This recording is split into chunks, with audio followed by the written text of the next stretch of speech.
Hello student, इस video में देखेंगे निदानात्मक कक्षाओं हेतु मॉड्यूल विद्यार्थी अभ्यास पुस्तिका। आपका नई बुक कक्षा 10वीं का सामाजिक विज्ञान है।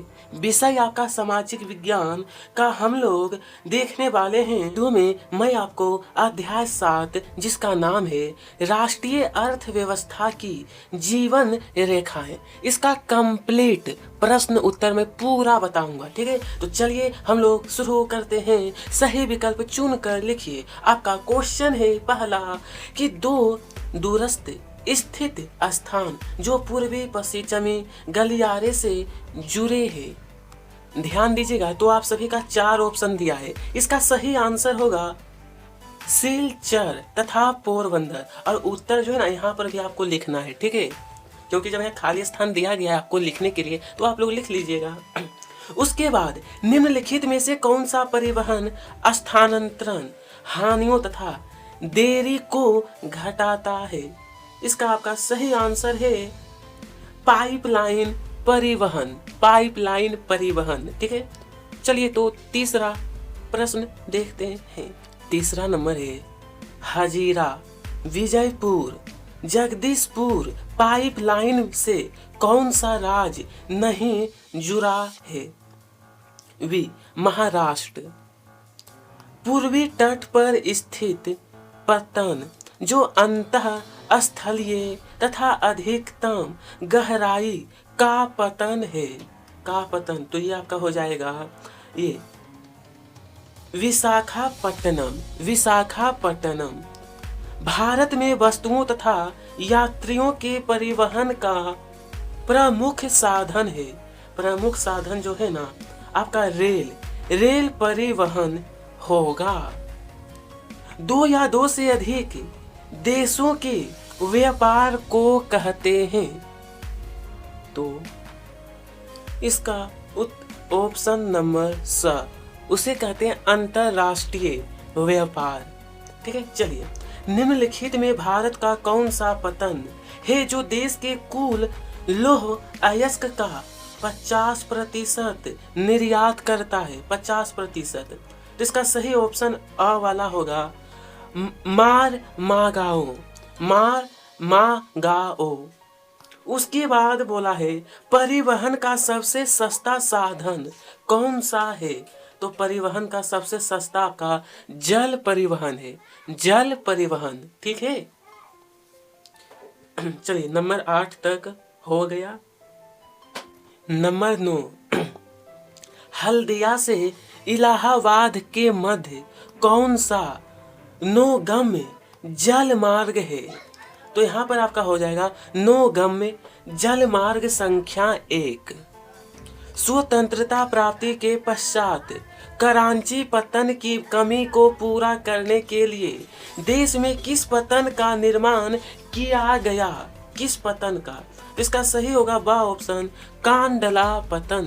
कांडला पत्तन।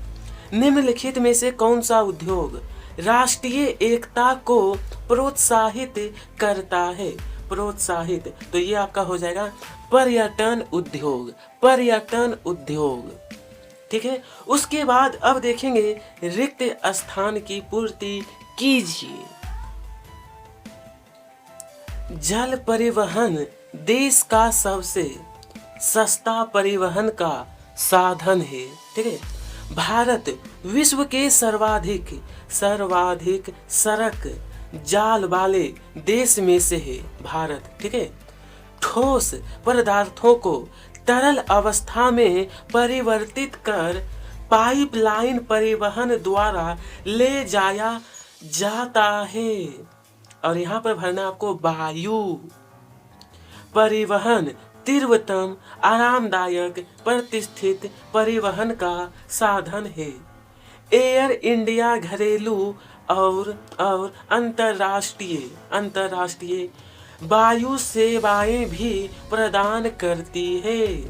उसके बाद बोला गया है पर्यटन अंतर्राष्ट्रीय एकता को प्रोत्साहित करता है। चलिए नंबर 3 में कहा गया है कि सत्य असत्य लिखिए। नंबर 1 है भारत में सड़क परिवहन रेल परिवहन से पहले प्रारंभ हुआ। यह बिल्कुल सत्य है। भारत पेट्रोलियम का निर्यात करता है। सही है। पवन हंस एक हेलीकॉप्टर सेवा है। पवन हंस, यह भी सही है। पाराद्वीप पतन महाराष्ट्र में स्थित है। यह आपका असत्य होगा। ठीक है। हल्दिया तथा इलाहाबाद के मध्य यमुना नदी जल मार्ग है। जल मार्ग, यह आपका असत्य है। कोंकण रेलवे का विकास भारत के पूर्वी तट पर किया गया है। कोंकण, यह आपका असत्य है। भारत में सर्वाधिक चलचित्रों का उत्पाद होता है। यह आपका सत्य है। ठीक है। उसके बाद देखेंगे नंबर 8। पहले इतना नोट मतलब देख लीजिए। उसके बाद यहाँ नंबर 8 है कोची पतन लेंगुन के मुहाने पर स्थित एक प्राकृतिक पोताश्रय है। सही है। ठोस पदार्थों को तरल अवस्था में परिवर्तित कर पाइपलाइनों द्वारा एक स्थान से दूसरे स्थान ले जाया जाता है। यह आपका सत्य है। ठीक है। इस प्रकार से आपको सत्य और असत्य वाला प्रश्न नंबर 1 से लेकर 9 तक पूरा हो गया। अब इसके आगे विद्यार्थी अब है सही जोड़ी खंड क ख। यहाँ पर जोड़ी का सही उत्तर ये कैसे बनाना है वो भी बताऊंगा। ठीक है। तो चलिए मिलान करते हैं। राष्ट्रीय राजमार्ग जो है ना, इसका मिलान करना इससे, केंद्रीय लोक निर्माण से। राजमार्ग का मिलान करना है सार्वजनिक निर्माण विभाग से। तीसरा नंबर है सीमा सड़क संगठन, इसका मिलान होगा इससे। भारत सरकार प्राधिकरण। जुआरी पतन का मिलान हो जाएगा कांडला से। किसे? कांडला। अंतः स्थलीय नदीय पतन तो इसका मिलान आपको करना है इससे, कोलकाता से। और कृत्रिम पतन का मिलान होगा चेन्नई से। इस प्रकार से मैं बता दिया हूँ। और यहाँ पर आपको लिखना है कि नंबर 1 का मिलान जैसा कि मैंने किया हूँ, नंबर 1 का मिलान द नंबर, तो यहाँ लिखना है द। 2 का मिलान किया गया है यहाँ पर अ नंबर से, तो यहाँ लिखना है अ। और 3 का मिलान मैंने किया हूँ ब नंबर से, तो यहाँ लिखना है ब। इस प्रकार से आपको यहाँ पर लिख देना है सही जोड़ी का उत्तर। ठीक है। और यहाँ पर इस तरीके से मिलान भी कर लीजिएगा। तो चलिए हम लोग देखेंगे अब एक वाक्य में उत्तर लिखिए वाला प्रश्न देखते हैं। पहला नंबर, राज्यों और देशों में व्यक्तियों के बीच वस्तुओं का आदान प्रदान क्या कहलाता है? राज्य और देश के बीच, तो इसे हम लोग कहते हैं व्यापार। व्यापार। किसी देश के अंतरराष्ट्रीय व्यापार की प्रगति किसका सूचक होती है? तो ये होगा आपका आर्थिक वैभव। आयात तथा निर्यात के अंतर से क्या निर्धारित होता है? तो यहाँ होगा आपका व्यापार संतुलन। ठीक है। क्या होगा? व्यापार संतुलन। नंबर 4 यहाँ पर है भारत में प्रमुख पतनों की संख्या कितनी है? तो यहाँ होगा 12। भारत में किस पतन को दीनदयाल पतन के नाम से भी जाना जाता है? भारत के, ये होगा आपका कांडला। इसका सही उत्तर आपको लिखना है कांडला। अब बोला है भारत में अंतः स्थलीय नौ संचालन जल मार्ग की लंबाई कितनी है? इसका जो उत्तर लिखना है वो होगा 14,500 किलोमीटर भारत में जल मार्ग की लंबाई। ठीक है। भारतीय रेल परिवहन को कितने रेल प्रखंडों में विभाजित किया गया है? तो ये होगा आपका 16। कितना होगा? 16। विश्व की सबसे लंबी राजमार्ग सुरंग का नाम क्या है? सुरंग का जो नाम है ना, अटल टनल होगा। क्या है दोस्तों? अटल टनल। ठीक है।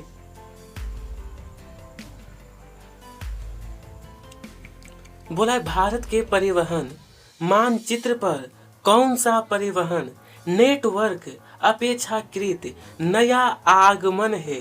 तो ये होगा आपका पाइपलाइन परिवहन। कौन सा? पाइपलाइन परिवहन। नंबर 10 है भारत में माल और यात्रियों के लिए परिवहन का मुख्य साधन कौन सा है? मुख्य साधन जो है ना वो रेलवे परिवहन है। उसके बाद कहा गया है सबसे लंबी राजमार्ग सुरंग अटल टनल की लंबाई कितनी है? सबसे लंबा राजमार्ग है जो कि इसकी लंबाई है 9.02 किलोमीटर। ठीक है, तो चलिए अब इसके आगे का प्रश्न यहाँ पर है भारत का वृहत्तम पत्तन कौन सा है? भारत का, ये आपका हो जाएगा मुंबई। कौन सा है दोस्तों? मुंबई। भारत में पत्तनों के द्वारा देश का कितना प्रतिशत व्यापार किया जाता है भारत में? इसका उत्तर होगा 95%। कितना?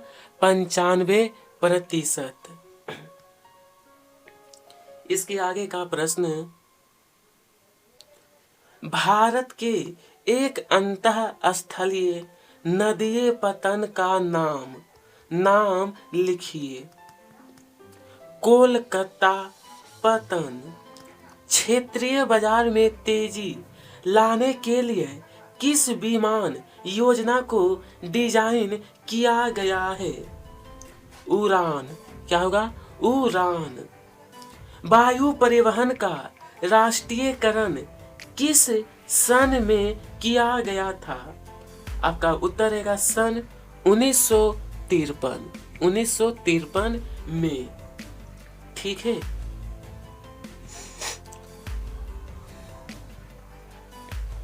यहाँ पर है भारत का कौन सा संचार तंत्र विश्व में वृहत्तम है? बोला है विश्व में वृहत्तम, तो ये आपका होगा डाक संचार। कौन सा? डाक संचार। बड़े शहरों और नगरों में डाक संचार में तीव्रता लाने के लिए कितने डाक मार्ग बनाए गए हैं? 6। कितना है? 6। कोलकाता पतन पर बढ़ते व्यापार को कम करने के लिए किस पतन का निर्माण किया गया है? ये आपका हो जाएगा हल्दिया पतन। हल्दिया पतन। ठीक है, चलिए आपका नंबर 19 तक हो गया है। उसके बाद चलिए अति लघुतरीय प्रश्न नंबर 1 है कोलकाता को एक अंतःस्थलीय नदीय पतन क्यों कहते हैं? तो देखिए कोलकाता को एक अंतःस्थलीय नदीय पतन इसलिए कहा जाता है क्योंकि यह शहर बंगाल की खाड़ी के मुख्य नदियों गंगा और हुगली के अधिग्राम पर स्थित है इसलिए। ठीक है, अब देखेंगे हम लोग दूसरा प्रश्न। कौन सा? दूसरा है भारत के उत्तरी मैदानी। चलिए तो दूसरा प्रश्न का है ना कि भारत के उत्तरी मैदानी क्षेत्रों में रेलवे के घने नेटवर्क के 2 कारण लिखिए। तो देखिए उत्तरी मैदानी क्षेत्रों में रेलवे के घने नेटवर्क के 2 कारण है। पहला समतल स्थलाकृति एवं समतल भूमि, दूसरा जनसंख्या का उच्च घनत्व। इस तरीके से प्रश्न 2 अभी पूरा हो गया। उसके बाद अब देखेंगे प्रश्न संख्या 3 को। ठीक है, इतना आप लोग नोट कर सकते हैं।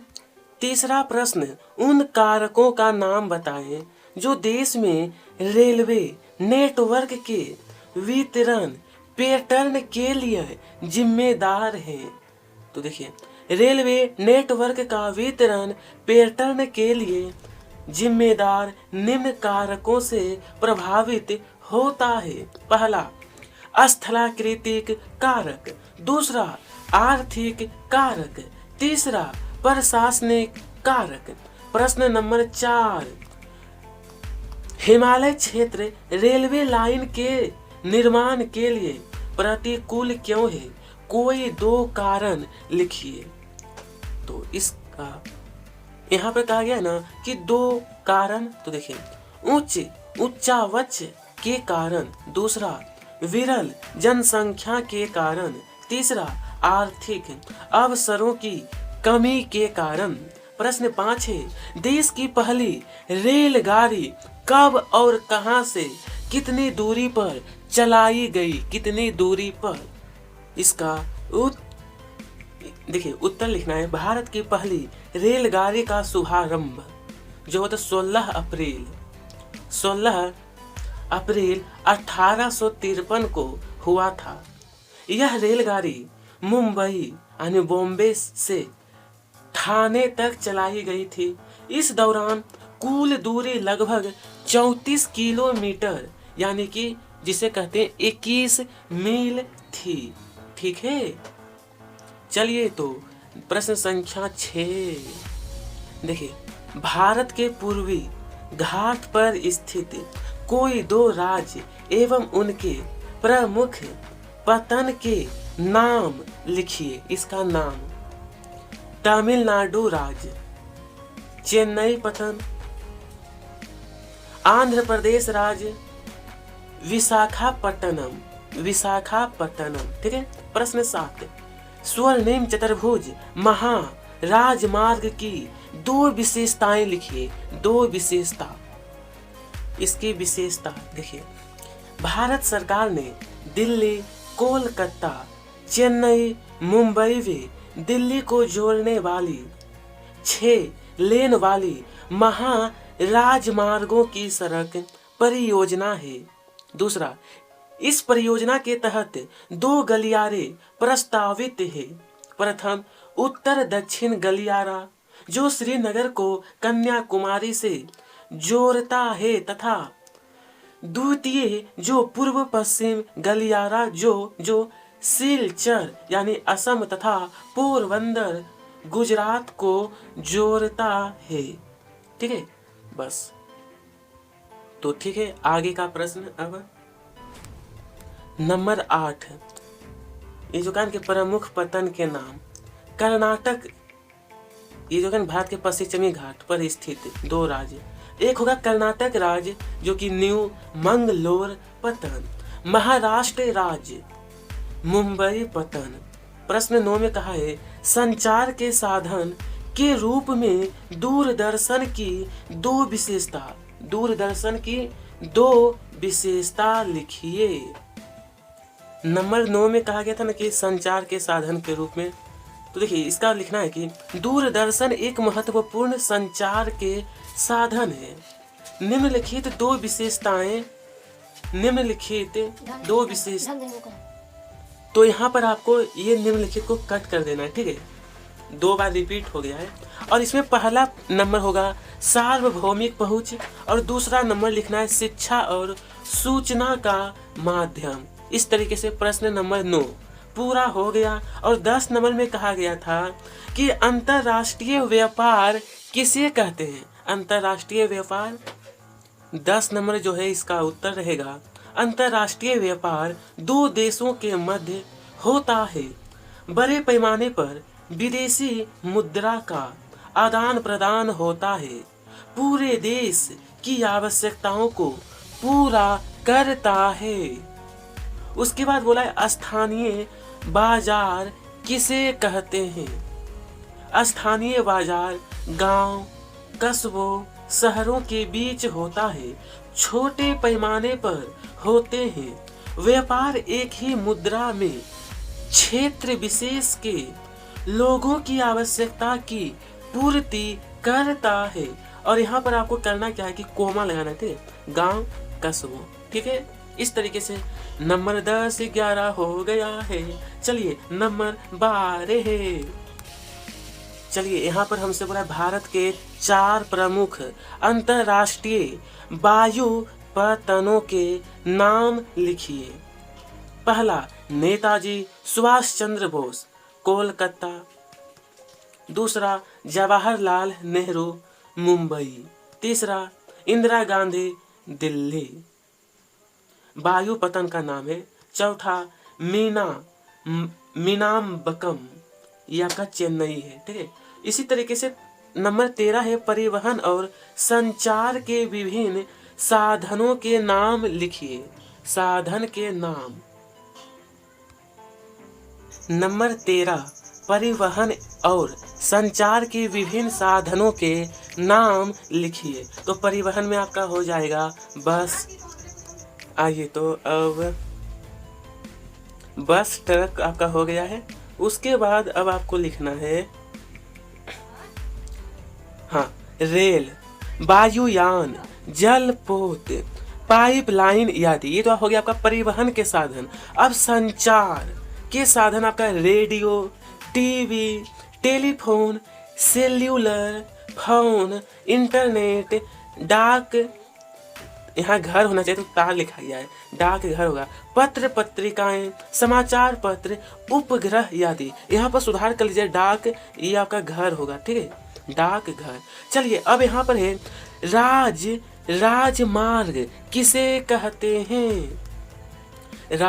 राजमार्ग राज की राजधानियों को जिला मुख्यालयों से जोड़ने वाली सड़कें राजमार्ग कहलाती है। राज्य तथा केंद्र शासित क्षेत्रों में इनकी व्यवस्था तथा निर्माण का दायित्व राज्य के सार्वजनिक निर्माण विभाग का होता है, ठीक है, निर्माण विभाग का होता है। चलिए इतना मैं बहुत अच्छी तरीके से आपको सरल रूप बता रहा हूँ, ठीक है। इतना कंप्लीट करने के बाद और देखिए ज्यादा बड़ा उत्तर भी नहीं है। नंबर 15 उत्तर दक्षिण तथा पूर्व पश्चिम गलियारों के अंतिम स्टेशनों के नाम लिखिए। अंतिम तो देखिए उत्तर दक्षिण गलियारा श्रीनगर कन्याकुमारी, पूर्व पश्चिम गलियारा में आपका होगा पोरबंदर सिलचर। नंबर 16 कहा है स्वर्णिम चतुर्भुज महा राजमार्ग के सुदूर उत्तरी पूर्वी दक्षिणी पश्चिमी शहरों के नाम लिखिए। शहरों के नाम तो उत्तरी आपका दिल्ली, पूर्वी में कोलकाता, दक्षिण चेन्नई, पश्चिम मुंबई। ये जो आपका है ना, मैं बता दिया हूँ कि कौन सा शहर का नाम है, ये आपको बता दिया हूँ। चलिए तो अगला प्रश्न 17 बोला है मुंबई बंदरगाह की कोई 2 विशेषताएं लिखिए। मुंबई बंदरगाह, पहला यह देश का वृहत्तम पतन है। यह देश का प्राकृतिक खुले विस्तृत वे सुचारू पोताश्रय है। चलिए डिजिटल भारत कार्यक्रम के 2 उद्देश्य, इसका 2 उद्देश्य लिखिए।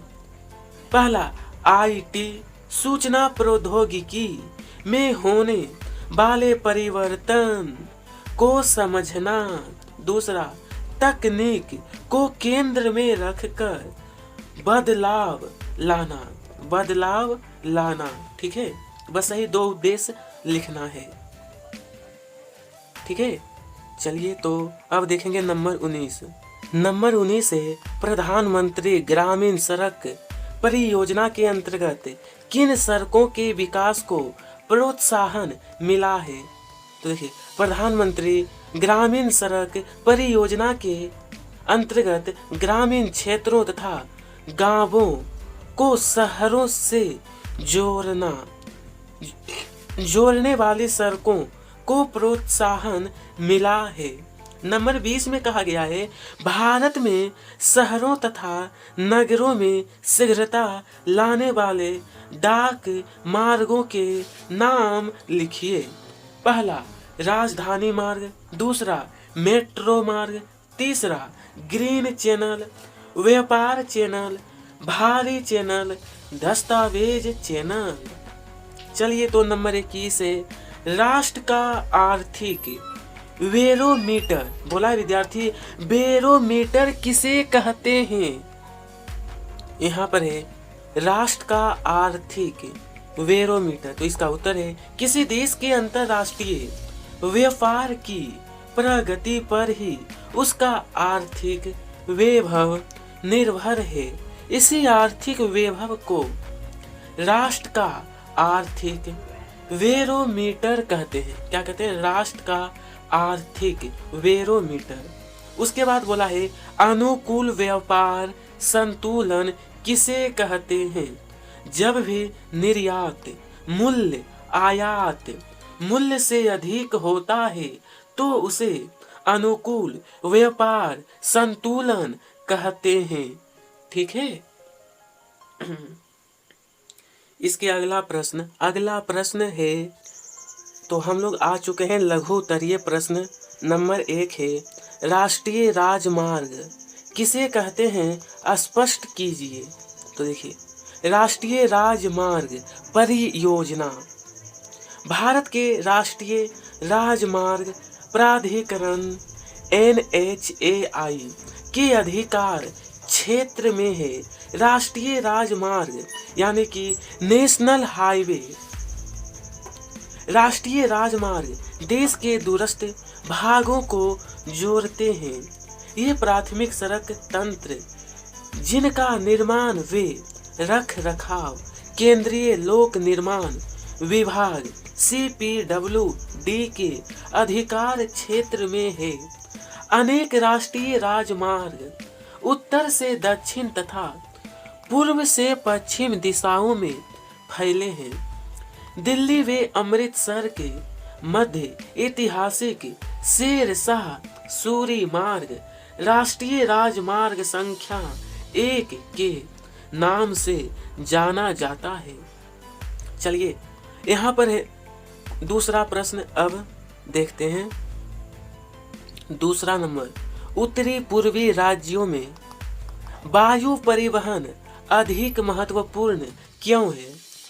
उत्तरी पूर्वी राज्यों में वायु परिवहन अधिक महत्वपूर्ण होने के कारण पहला, उबड़ खाबड़ भूमि, दूसरा, सघन वनीय क्षेत्र, तीसरा, अनेक नदी नाले, ठीक है, तीव्रगामी जल स्रोत, और चौथा है सड़कें तथा रेलें बिछाना खर्चीला तथा कठिन। ठीक है, इस प्रकार से प्रश्न 2 का उत्तर आपको बनाना है। ठीक है, तीसरा प्रश्न देखते हैं। देखिए, इस चैप्टर में थोड़ा क्वेश्चन अधिक दिया है, लेकिन मैंने आपको पहले बताया था कि पूरा कंप्लीट कराऊंगा, तो कंप्लीट कराऊंगा। प्रश्न 3, वायु परिवहन का महत्व लिखिए। किसका? तो वायु परिवहन। वायु परिवहन के परिवहन का तीव्रतम साधन है। उसके बाद लिखना है, यह यति दुर्गम स्थानों जैसे ऊंचे पर्वत, मरुस्थलीय भागों, घने जंगलों में लंबे समुद्री रास्तों को पार करने के लिए सक्षम है। तीसरा, देश के उत्तरी पूर्वी राज्यों के लिए काफी सहायक है। चौथा, प्राकृतिक आपदा के समय राहत पहुंचाने के लिए महत्वपूर्ण भूमिका निभाता है। प्रश्न नंबर 4, पाइपलाइन परिवहन के लाभ लिखिए। देखिए विद्यार्थी, पाइपलाइनों के लाभ। पहला, पाइपलाइन परिवहन ने परिवहन के साधनों में एक नया और महत्वपूर्ण अध्याय जोड़ दिया है। उसके बाद पाइपलाइनों का विस्तार जल और थल क्षेत्रों में समान रूप से किया जा सकता है। तीसरा नंबर, मुंबई हाई से तट तक खनिज तेल और गैस को पाइपलाइनों से पहुंचाया जाता है। प्रश्न 5 है, स्वर्णिम चतुर्भुज महाराजमार्ग के महत्व लिखिए। इसका उत्तर। प्रश्न 5 है, स्वर्णिम चतुर्भुज, इसका महत्व। तो देखिए, पहला लिखना है, इस महाराजमार्ग का प्रमुख उद्देश्य भारत के मेगा सिटी के मध्य की दूरी व परिवहन समय को न्यूनतम करना है। दूसरा, आर्थिक विकास का प्रोत्साहन। स्वर्णिम चतुर्भुज महाराजमार्ग के माध्यम से भारत के विभिन्न क्षेत्रों के बीच परिवहन की सुविधा बढ़ जाती है। प्रिय विद्यार्थी, आपके जो आपका क्वेश्चन दिया था ना बुक में, उसमें ज़्यादा आपको जगह नहीं दिया है, इसलिए उसी के हिसाब से मैं आपको आंसर बता रहा हूँ। और तीसरा नंबर में बस इतना लिखना है, यह मार्ग व्यापारी और औद्योगिक क्षेत्रों के लिए महत्वपूर्ण है। ठीक है, इतना तो आप लोग लिख सकते हो। अब नंबर 6, भारत के 3 प्रमुख पाइपलाइन परिवहन के बारे में लिखिए। चलिए तो प्रश्न संख्या 6, भारत के 3 प्रमुख पाइपलाइन परिवहन के बारे में लिखिए। पाइपलाइन, ठीक है। तो विद्यार्थी पहला रहेगा, ऊपरी असम के तेल क्षेत्रों में गुवाहाटी, बरौनी वे इलाहाबाद के रास्ते कानपुर तक। देखिए ज़्यादा बार आपको नहीं लिखना है, शॉर्ट में आपको लिखना है, क्योंकि आपके जो प्रश्न आपका बुक में दिया है वहाँ पर ज़्यादा जगह नहीं दिया है, 4 से 5 लाइन दिया, तो उसी में आपको लिखना है। तो इसलिए ज़्यादा बार आपको नहीं लिखना है, मैं शॉर्ट में आपको बता रहा हूँ। ठीक है, उसके बाद दूसरा पॉइंट में लिखना है कि गुजरात में सायला से बीरम गांव, मथुरा, दिल्ली वे सोनीपत के रास्ते पंजाब में जालंधर तक। तीसरा, गैस पाइपलाइन गुजरात में हजीरा को उत्तर प्रदेश से जगदीशपुर में मिलती है। बस इस प्रकार से 3 पॉइंट, और मैंने ज़्यादा बार आपको नहीं बताया हूँ। ठीक है, इस तरीके से आप लोग इतना तो लिख सकते हैं। प्रश्न 7 है, भारतीय सड़क परिवहन समस्याओं से ग्रसित है किन्हीं 4 समस्या। नंबर 7 है, भारतीय सड़क परिवहन समस्याओं से ग्रसित है किन्हीं 4 समस्या। तो देखिए, भारतीय सड़क परिवहन की समस्याएं, पहला समस्या है, भारत में जनसंख्या 102.7 करोड़ से अधिक है। हालांकि अभी तो आपका हो गया भारत में 144 के लगभग है। ठीक है, 44 करोड़, यह पहले का आंकड़ा है।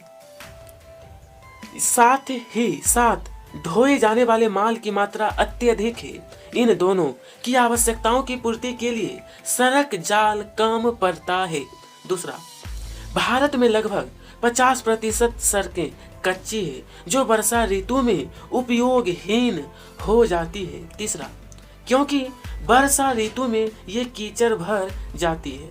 तीसरा, राष्ट्रीय राजमार्ग कम है, इन पर परिवहन का दबाव बहुत अधिक है। चौथा, सड़कें सक्रिय है जिन पर आए दिन अनेक दुर्घटनाएं होती रहती है। और यहाँ पर आपको क्या करना है, चाहे तो ये वाला लाइन नहीं भी लिखिएगा ना, कोई दिक्कत नहीं है, सिर्फ यहाँ तक भी लिख सकते हैं। मतलब पॉइंट तो 1, 2, 3, चारों लिखना है। मैंने सिर्फ ये वाला लाइन कहे कि आप नहीं भी लिखिएगा तो कोई दिक्कत नहीं है। ठीक है, चलिए तो नंबर 7 हम लोगों ने पूरा कर लिए हैं। बस आपका 2 प्रश्न और बचा है, 8 और 1 9। नंबर 8 है ना, भारत में आंतरिक जल मार्गों का अधिक विकास। तो देखिए, देश की अधिकांश नदियां मौसमी है। कुछ नदियों तो शुष्क मौसम में बिल्कुल सूख जाती है और कुछ में जल धारा इतनी पतली और उथली होती है कि उसमें नावें या स्टीमर नहीं चलाए जा सकते। फिर दूसरा पॉइंट में लिखना है, वर्षा ऋतु में जल की अधिकता, विकराल गति एवं बाढ़ की स्थिति के कारण वर्षा ऋतु में नावें नदियां का परिवहन के लिए उपभोग नहीं हो पाता। बस 2 पॉइंट लिखे, इतना काफी है। हालांकि मैं चाहता तो आपको 4 पॉइंट बता सकता हूं, लेकिन 2 भी लिखिएगा तो बहुत है, इतना। ठीक है, चलिए प्रश्न 8 हम लोगों ने कंप्लीट कर लिए। और मैंने आपको बताया था कि 9 तक, लेकिन नहीं, 9 के बाद 10 नंबर भी है, 11 भी है, जितना है ना पूरा बताऊंगा। नंबर 9 में है, कांडला समुद्री बंदरगाह की कोई 4 विशेषता। नंबर 9 जो आपका ये प्रश्न है, इसका उत्तर आपको लिखना है, कांडला समुद्री बंदरगाह की विशेषताएं निम्न है। पहला लिखना है, कच्छ की खाड़ी में कांडला आजादी से तुरंत बाद विकसित किया गया पहला बंदरगाह था। दूसरा, इसे मुंबई बंदरगाह पर यातायात की दबाव को कम करने के लिए विकसित किया गया था। तीसरा, यह एक ज्वारीय बंदरगाह है। बस आपको 3 लिखना है। क्वेश्चन में 4 का है लेकिन कोई दिक्कत नहीं, कम से कम 3 बहुत है। चलिए नंबर 10 की ओर बढ़ते हैं हम लोग। यातायात और संचार के साधन देश के औद्योगिक विकास में किस प्रकार मदद करते हैं, स्पष्ट कीजिए। नंबर 10 है यातायात और संचार के साधन। इसका उत्तर है औद्योगिक विकास यातायात और संचार के साधन पर निर्भर है। इन साधनों के बिना औद्योगिक विकास की कल्पना नहीं की जा सकती है। इसमें कुछ आपको पॉइंट लिखना है। पहला कि यातायात के साधन औद्योगिक कच्चे माल को निर्माण केंद्रों तक पहुंचाने में मदद देते हैं। दूसरा लिखना है यातायात के साधन निर्माण केंद्रों के लिए तैयार माल को देश विदेश के बाजारों में उपभोक्ताओं तक भेजने में सहायता होते हैं। तीसरा श्रमिकों यन कर्मचारियों वर्ग व व्यवस्थापकों के आने जाने को संभव बनाते हैं। चौथा व्यापार परिवहन तथा संचार सूचनाएं भेजने व जानकारी प्राप्त करने में संचार के साधन मदद होते हैं। देखिए यहाँ पर 4 पॉइंट दिया है। अगर आपके बुक में जगह नहीं बचेगा ना, कम से कम 1, 2, 3 लिख लीजिएगा, बाकी चौथा आप लोग छोड़ भी सकते हैं। ठीक है, तो इस तरीके से प्रश्न 10 कंप्लीट हो गया। अब 11 नंबर आपका यह लास्ट क्वेश्चन है इस चैप्टर का। देश में रेल परिवहन के वितरण को प्रभावित करने वाले कोई 3 कारक। चलिए तो 11वां प्रश्न, देश में रेल परिवहन के वितरण को प्रभावित करने वाले कोई 3 कारक लिखिए। कोई 3, तो देखिए ज्यादा बड़ा आपको नहीं लिखना है, इसमें सिर्फ लिखना है पहला भू आकृतिक कारक, और इसको उतना विस्तार से नहीं लिखना है, सिर्फ पॉइंट लिख लीजिए, बहुत है। ठीक है, सिर्फ पॉइंट लिखना है। पहला भू आकृतिक कारक, दूसरा आपका हो जाएगा आर्थिक कारक, तीसरा लिखना है राजनीतिक कारक, और ज्यादा कुछ नहीं करना है। इसमें ऐसा नहीं कि इसके बारे में आपको 2-3 लाइन लिखना है, उतना नहीं करना है। बस आपको क्वेश्चन में कहा गया था कि 3 कारक, मैंने 3 कारक आपको बता दिया हूँ, इतना कंप्लीट कर लीजिए, बहुत है। तो ठीक है स्टूडेंट, कमेंट में बताइएगा अगला कौन सा चैप्टर आपको चाहिए। वीडियो पसंद आई हो तो लाइक करिएगा, साथ में सब्सक्राइब, और आप सभी को तहे दिल से धन्यवाद।